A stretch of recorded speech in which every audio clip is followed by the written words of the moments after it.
మంతెల్లో గోదావరి తీరంలో పెద్ద ఎత్తున భక్తులు గోదావరి స్నానము మరియు ఆ గౌతమేశ్వర స్వామిని దర్శించుకోవడం నిజంగా చాలా సంతోషం. ఈ తొలి ఏకాదశికి పెద్ద ఎత్తున ఇక్కడ కేజీ చీరలు కొంటే అర కేజీ చీరలు ఫ్రీ అంట. మంగళ్య షాపింగ్ మాల్, కేజీల్లో సేల్, టన్నుల్లో ఆనందం. భక్తులు రావడం జరుగుతుంది.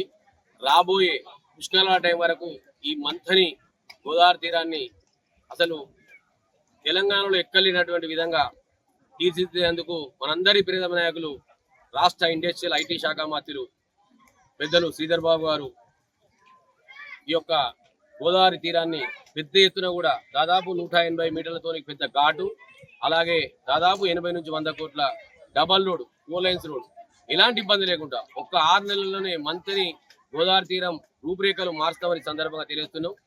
అంటే విజయవాడ, రాజమండ్రిలో కూడా దానికన్నా పెద్ద ఎత్తున బ్రహ్మాండంగా కూడా ఎక్కడ లేనటువంటి భక్తులకు అన్ని రకాల సౌకర్యాలు ఈ ఒక్క సంవత్సరం కొద్దిగా అందరూ సహకరించి వచ్చే సంవత్సరం వరకు తొలి ఏకాదశి వరకు పెద్ద ఎత్తున ఈ యొక్క మంత్రిని గోదావరి తీరాన్ని మారుస్తాం. అలాగే భక్తులకు ఇబ్బంది లేకుండా 4 లైన్స్ రోడ్ ఉంటుంది.